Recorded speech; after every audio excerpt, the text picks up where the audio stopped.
warahmatullahi wabarakatuh. Halo adik-adik, selamat datang di video pembelajaran ekonomi. Pada video pembelajaran ekonomi kali ini, kakak akan membahas mengenai pasar. Kalian sudah tidak asing lagi kan dengan istilah pasar ini? Nah, yang pertama, apa sih pasar itu? Pasar merupakan tempat bertemunya penjual dan juga pembeli untuk melakukan transaksi jual beli baik barang maupun jasa. Nah, pasar ini memiliki peran yang penting dalam perekonomian suatu negara. Pasar menjadi tempat untuk menyalurkan barang dari hasil barang yang sudah diproduksi oleh produsen kepada konsumen. Yang kedua yaitu sebagai tempat promosi. Pasar merupakan tempat yang paling tepat untuk memperkenalkan dan menginformasikan keunggulan suatu produk. Contohnya nih, waktu kalian pergi ke pasar untuk beli sepatu, pasti banyak pedagang atau penjual yang akan menarik perhatian kalian dengan cara menginformasikan atau menjelaskan keunggulan produknya dibanding produk yang lain. Ketiga yaitu sebagai tempat terjadinya kesepakatan harga. Nah, kesepakatan harga ini terbentuk antara penjual dan pembeli melalui kegiatan tawar-menawar. Nih, ibu kalian pergi ke pasar untuk membeli 1 kg ayam. Penjual menawarkan harga sebesar 29.000, sedangkan ibu kalian menawar dengan harga 26.000.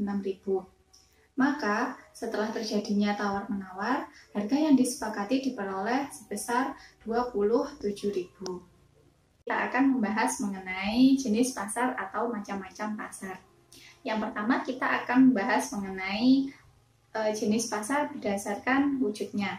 Pasar menurut wujudnya terbagi menjadi dua, yaitu pasar konkret dan juga pasar abstrak. Yang pertama yaitu pasar konkret.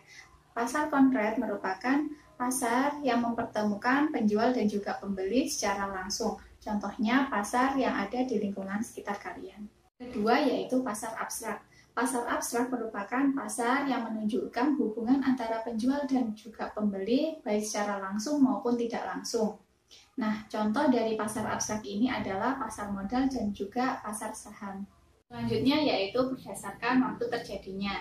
Pasar berdasarkan waktu terjadinya terbagi menjadi 5, yaitu pasar harian, pasar mingguan, pasar bulanan, pasar tahunan, dan juga pasar temporer. Yang pertama yaitu pasar harian. Contoh dari pasar harian ini adalah pasar yang buka setiap hari di lingkungan sekitar kalian. Kedua yaitu pasar mingguan. Contohnya pasar sapi yang hanya buka di hari Sabtu di pasar Maron. Yang ketiga yaitu pasar bulanan. Contohnya pasar yang tiba-tiba muncul di area sekitar pabrik ketika hari gajian tiba. Keempat yaitu pasar tahunan. Contohnya Pekan Raya Jakarta atau pasar Sekaten di Jogja. Yang terakhir yaitu pasar temporer. Pasar temporer merupakan pasar yang munculnya tiba-tiba. Contohnya bazar. Selanjutnya yaitu pembagian pasar berdasarkan luas jangkauannya. Pasar berdasarkan luas jangkauannya terbagi menjadi 3, yaitu pasar lokal, pasar nasional, dan pasar internasional. Pertama yaitu pasar lokal. Pasar lokal merupakan pasar yang mempertemukan penjual dan pembeli di daerah tertentu. Contohnya pasar Malioboro dan juga pasar Beringharjo. Yang kedua yaitu pasar nasional. Pasar nasional ini merupakan pasar yang mempertemukan penjual dan pembeli di suatu negara tertentu. Contohnya pasar modal di Bursa Efek Indonesia. Yang ketiga yaitu pasar internasional. Pasar internasional merupakan pasar yang mempertemukan penjual dan juga pembeli dari seluruh dunia. Contohnya pasar tembakau di Jerman. Selanjutnya yaitu pembagian pasar berdasarkan barang yang diperjualbelikan.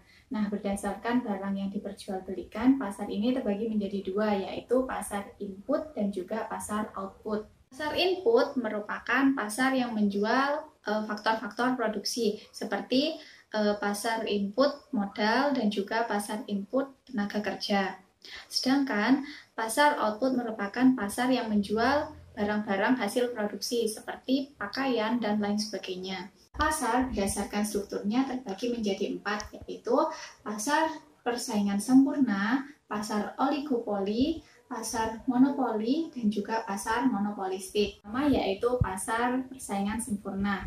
Ciri-ciri pasar persaingan sempurna yaitu terdapat banyak perusahaan. Kedua, perusahaan mudah untuk keluar masuk pasar. Yang ketiga, perusahaan sebagai penentu harga. Keempat, barang yang diperjualbelikan bersifat homogen atau sama. Contoh dari pasar persaingan sempurna adalah pasar beras. Yang kedua yaitu pasar monopoli. Adapun ciri-ciri dari pasar monopoli, yang pertama, terdapat satu perusahaan dan banyak pembeli. Yang kedua, perusahaan lain sulit untuk masuk ke dalam pasar. Yang ketiga, barang yang diperjualbelikan bukan merupakan barang pengganti. Keempat, perusahaan merupakan penentu harga utama. Contoh dari pasar monopoli ini adalah PLN, PT KAI, dan juga Pertamina. Yang ketiga yaitu pasar oligopoli. Dengan ciri-ciri hanya ada beberapa perusahaan. Yang kedua, pengambilan keputusan perusahaan saling mempengaruhi satu sama lain. Yang ketiga, terjadi kompetisi non-harga. Dan yang terakhir yaitu produk yang dijual bersifat homogen atau terdiferensiasi. Pasar oligopoli ini adalah rokok, semen, dan lain sebagainya. Yang terakhir merupakan pasar persaingan monopolistik. Ciri-cirinya terdapat banyak perusahaan. Perusahaan mudah masuk dalam pasar. Perusahaan memiliki sedikit kekuasaan dalam penentuan harga, barangnya terdiferensiasi, dan promosi penjualan terjadi sangat aktif.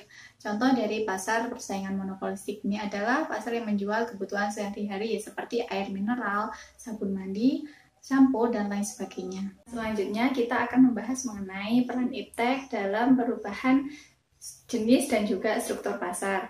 Dengan adanya kemajuan ilmu pengetahuan dan teknologi, maka akan mempengaruhi seluruh lapisan kehidupan, terutama pada bidang bisnis. Dengan adanya persaingan bisnis ini, maka akan menuntut pelaku usaha untuk menciptakan produk yang lebih murah, lebih baik, lebih cepat, dan juga lebih unik dibanding produk yang dihasilkan oleh pesaing bisnisnya. Sehingga penerapan teknologi diperlukan dalam dunia bisnis dalam upaya untuk memenangkan persaingan bisnis, terutama pada pemasaran produk dan jasa. Lebih spesifiknya, peran iptek dalam perubahan jenis dan struktur pasar yaitu: yang pertama, transaksi jual-beli tidak terbatas ruang, tempat, dan waktu. Yang kedua, konsumen semakin mudah untuk mencari informasi mengenai pasar.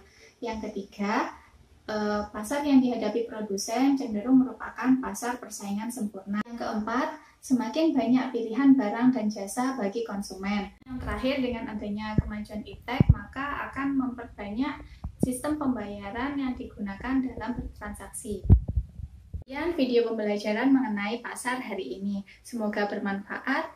Assalamualaikum warahmatullahi wabarakatuh.